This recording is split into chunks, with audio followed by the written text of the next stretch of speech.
evolução do mundo digital que vem acontecendo, ela tem imposto um desafio que o mundo está aprendendo a fazer. As nossas leis antitrustes não são boa resposta, porque elas são demoradas em termos de resposta, elas não dão resposta ao mesmo tempo.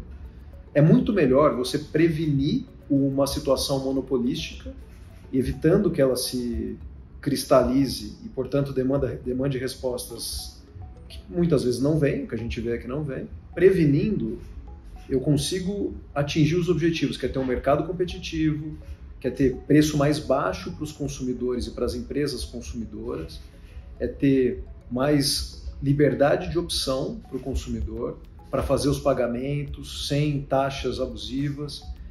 Prevenir que se consolide uma situação monopolística é o melhor caminho.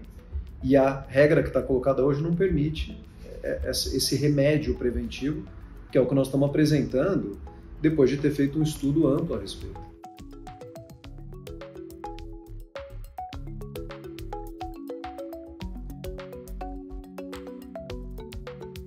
Quais são algumas das manifestações do abuso de poder de mercado das Big Tech que as pessoas enfrentam hoje em dia? 3 exemplos concretos. O empreendedor, para conseguir colocar à disposição do público o seu aplicativo, a sua solução digital, ele precisa achar os caminhos das lojas de aplicativos, que muitas vezes impõem regras limitativas da escolha e da liberdade de iniciativa. Regras limitativas é o que? Eles cobram uma porcentagem? Cobram porcentagem. Muitas vezes o que a gente vê é que tem funcionalidades digitais que oferecem, por exemplo, livros. Você pode comprar um livro com determinada funcionalidade, mas via loja de aplicativos o livro não está disponível, porque você teria que pagar 30% a mais o que distorce o valor dos livros. Então você tem aí uma clara distorção que já está dando mostras em alguns casos. Outro caso concreto e que afeta, por exemplo, o sistema financeiro brasileiro é a regra de pagamento. Como você não tem regras de portabilidade de pagamento, regras de aceitabilidade, né, de pagamento, o que você tem são FIIs cobradas, são limitações que muitas vezes eu não consigo escolher a ferramenta financeira que eu vou usar para pagar determinado fornecedor ou comprar determinado produto. E quando tem, é mais caro. E a terceira, a gente vê, por exemplo, em aplicativos que fazem intermediação com restaurante, são contratos de exclusividade, que acabam desenhando uma situação que fica mais caro também para o consumidor e para o próprio trabalhador.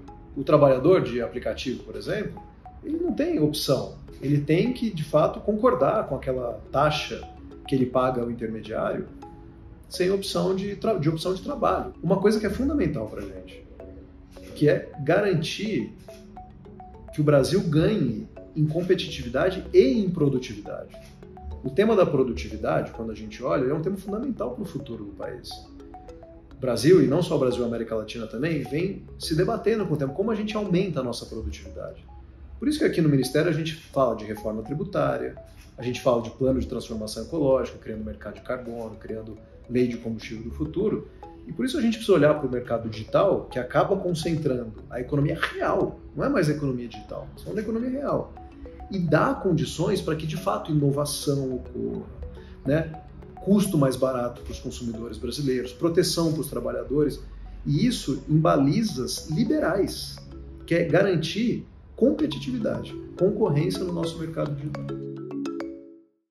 Quando as plataformas, as grandes plataformas, reclamam de um poder, uma competência que seria dada mais para o CAD, o que a gente está, de fato, percebendo é que elas estão reclamando de risco de perder uma situação monopolística, onde você tem mais lucratividade, mais poder de fazer venda casada, de limitar a escolha, né, das outras empresas que são seus consumidores, das pessoas físicas.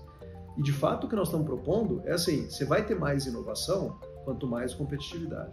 Você vai ter custo mais baixo quanto mais competitividade.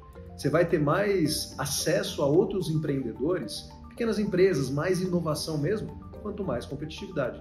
E essa é uma premissa que não é do Brasil, é uma premissa que o mundo desenvolvido trabalha em vários setores há vários anos, na verdade. Nós estamos fazendo uma síntese equilibrada, né, procura responder às críticas que aparecem nos Estados Unidos pela demora dos processos, as críticas que aparecem na Europa por ser muito intrusivo, ter regras muito rígidas. A gente buscou um ponto de equilíbrio e me parece que a gente conseguiu muito bem endereçar esse tema. definitivamente não é uma cópia da legislação europeia. Nós estamos propondo que haja, por competência de um órgão técnico, que é o CAD, com uma nova superintendência que cuidaria desses temas de mercados digitais, dentro de um processo com ampla participação, então as empresas vão apresentar suas razões, vão justificar, não vem diretamente da lei, vai ser estabelecido num processo dialógico com a autoridade qual a obrigação específica de transparência, de informação correta para o seu usuário, de eventualmente mostrar por que você está compondo um preço de uma determinada forma, justamente para evitar um fechamento de mercado e inibir tudo o que eu estava dizendo, né? Inovação, modicidade de custos, enfim. Outra coisa que eles argumentam no Fintech é que isso vai virar uma taxa das luzinhas, que vai aumentar o custo e eles vão repassar para o consumidor. Tipo, a Amazon vai aumentar os preços. Não, é justamente o contrário. Menos competitividade gera, por definição, é o livro-texto que diz isso. Poucas empresas, oligopolistas ou monopolistas de mercado, naturalmente fazem incrementar o custo para as empresas, para o sistema financeiro, para as pessoas. E o mundo das grandes plataformas nos mostra isso. Hoje, com poucos atores em determinados mercados, a gente está refém de um custo que é imposto por essas empresas. A própria dinâmica da economia nos mostra isso. Permitindo que haja mais acesso, outras ofertas, a tendência é que a gente tenha redução de custo. Eu vou te dar um exemplo. Quando a gente olha para a evolução natural do que a gente viu na internet, então antes você tinha o hardware e o software, e uma coisa era casada com a outra. Depois a gente passou a ter no software, o modelo operacional, o sistema operacional vinha com um browser, um buscador. E uma coisa era vinculada à outra. Com o tempo, em grande medida pelas regras europeias, isso foi dissociado. Você tem um modelo operacional e você pode ter mais de um buscador. A escolha de qual buscador você deve usar é a escolha do usuário. Hoje nós estamos indo para um outro modelo, que é um modelo assim, você está dentro das suas plataformas que todo mundo já está acostumado a usar, e nós estamos vivendo um novo processo da revolução digital, que é a IA, a inteligência artificial.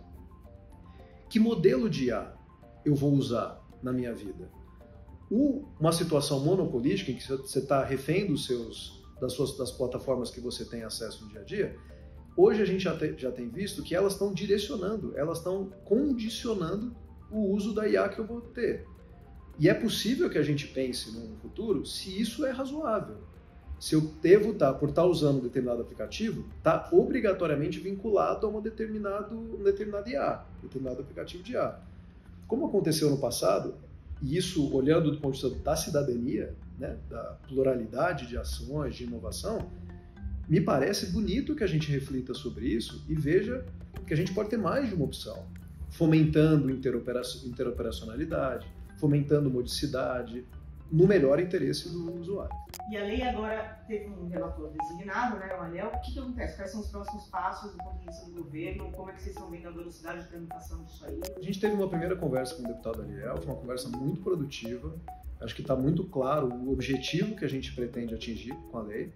O deputado concordou, ficou de fechar o seu substitutivo, a sua leitura, e nós estamos à disposição dele para voltar a fazer conversas, com o pedido de que a gente deveria avançar nisso, né? Tem algum horizonte, assim, de ter um substitutivo até o final do ano?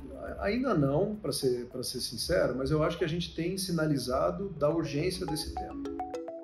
Se a gente não olhar para IA, não olhar para data center, não olhar para concentração econômica nos mercados digitais, a gente não consegue projetar um futuro em bases democráticas, economicamente fortes, e que a gente tenha uma presença do Estado regulador como deve ser.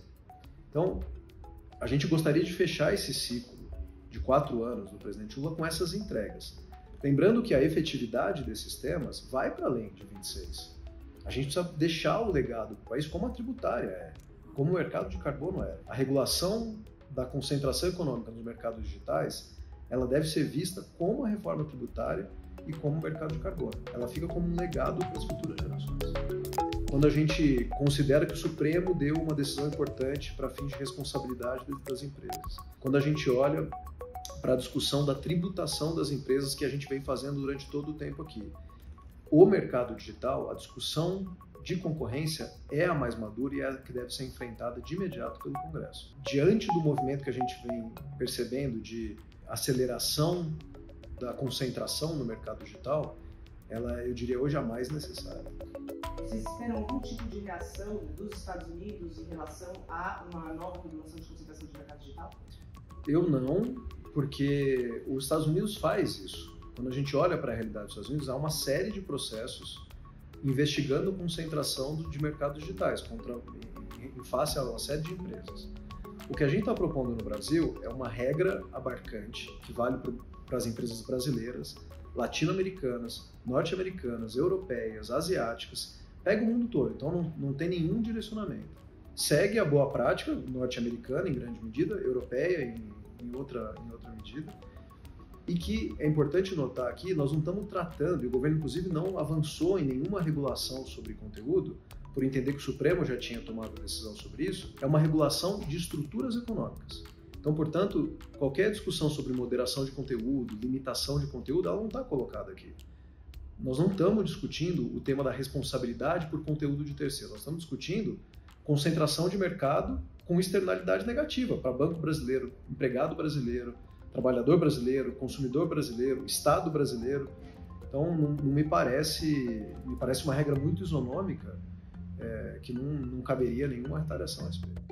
Mas e se tiver? Se houver uma ameaça de retaliação, qual que é o plano? Veja, a gente apresentou o projeto ao Congresso. Nós estamos debatendo esse projeto com todas as frentes do Congresso.